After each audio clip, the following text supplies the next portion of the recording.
Hello friends, मैं हूं आपका दोस्त मयंक। एक बार फिर से एक नए वीडियो पे आप सबका स्वागत करता हूं। आज की वीडियो में मैं आपको बताने वाला हूं कि आपका जो लास्ट 15 डेज़ का प्लान क्या होने वाला है इंडिया का।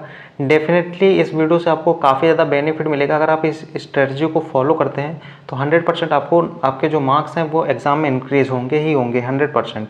ये आप श्योर मान के चलिए, बस आपको सही से फॉलो करना है।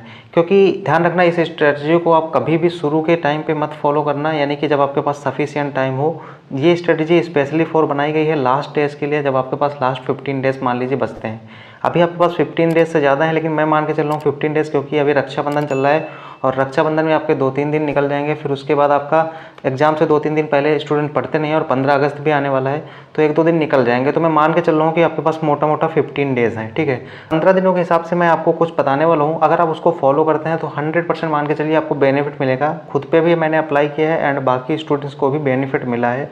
सो आपके साथ शेयर करता हूँ। सबसे पहले बात करते हैं कि अगर हम लास्ट 15 डेज़ की बात करें, तो अगर आप यानी कि सिलेबस को कंप्लीट अभी कर रहे हैं तो आप सिलेबस को पहले तो कंप्लीट करना बंद कीजिए। आपका सिलेबस अब कंप्लीट नहीं करना है, ये टाइम आपके पास नहीं है।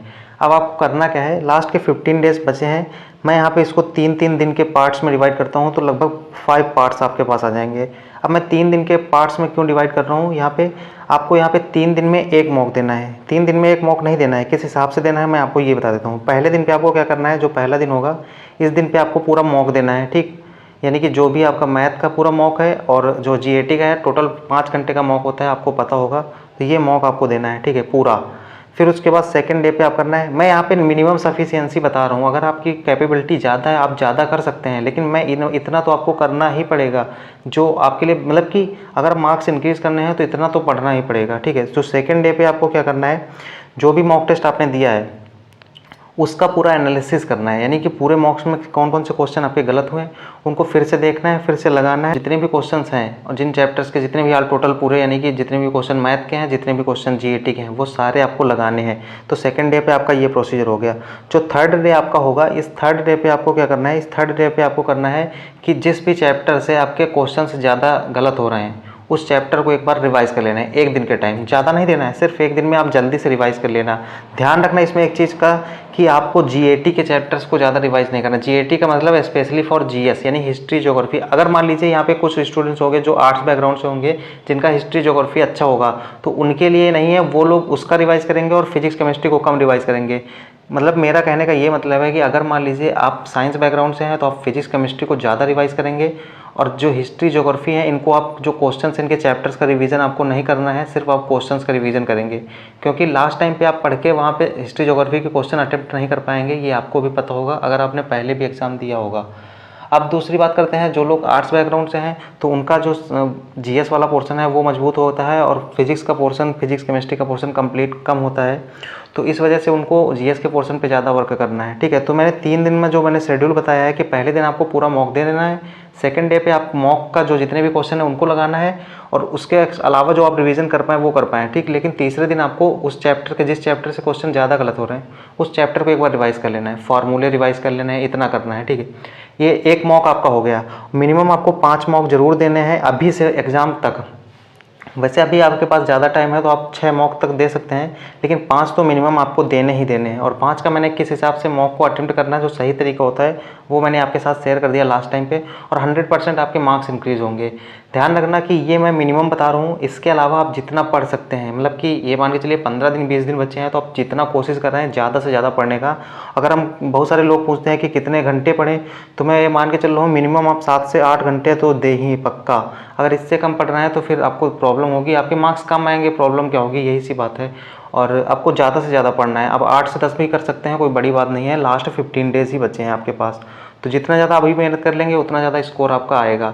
और कॉन्फिडेंस तभी आएगा जब आपके मार्क्स अच्छे आएंगे मॉक टेस्ट में। तो मॉक टेस्ट जरूर लगाना है और उसका एनालिसिस प्रॉपर करना है। बहुत सारे स्टूडेंट्स का ये भी डाउट आया था कि मॉक टेस्ट में नंबर कम आ रहा है तो कॉन्फिडेंस गेन नहीं हो पा रहा है। तो आपको कोई घबराने की बात नहीं है। ज़रूरी ये नहीं है कि आपके अगर यहाँ पे मॉक्स में कम नंबर आ रहे हैं तो फाइनल एग्जाम में भी कम आएंगे। मान लीजिए आपने एक मॉक दिया, फिर दूसरा मॉक दिया, तीसरा दिया, चौथे दिया, पाँचवें दिया, मान लीजिए आपने टोटल 5 मॉक भी दे दिए, ठीक है। तो 5 के जितने भी क्वेश्चन हैं, मान लीजिए 150 क्वेश्चंस पर में पूछे जाते हैं, तो कितने सारे क्वेश्चंस हो गए। और इतने सारे क्वेश्चंस के अंदर से ही मान लीजिए 2 4 5 क्वेश्चन भी अगर वहाँ भी मिल गए तो 5 क्वेश्चन का मतलब है 20 नंबर तो सीधे सीधे बढ़ गए। मैं मिनिमम बता रहा हूँ 5 से ज़्यादा भी नंबर बढ़ जाएंगे, ठीक है। बहुत सारे क्वेश्चंस यहाँ पे ऐसे ही मिल जाएंगे, वहाँ पे मॉक्स से ही मिल जाएंगे। तो जो यहाँ पे गलती कर रहे हैं वो आप फाइनल एग्जाम में नहीं करेंगे। मॉक का यही बेनिफिट होता है कि आप यहाँ पे गलती करेंगे लेकिन फाइनल एग्जाम में आपके मार्क्स बढ़ जाएंगे। तो इस चीज़ का आपको ध्यान रखना है। तो मॉक्स से डरना नहीं है, मॉक्स में नंबर कम आ रहे हैं बिल्कुल कोई बात नहीं, लेकिन आपको एनालिसिस ज़रूर करना है।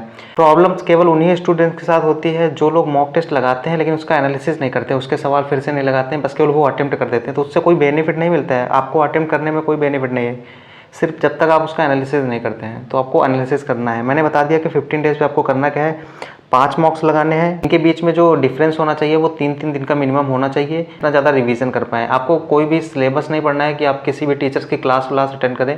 मैं सजेस्ट करता हूँ कि किसी भी टीचर्स की आप क्लास अटेंड करने की कोई ज़रूरत नहीं है, आपको सिर्फ और सिर्फ रिवीजन करना है।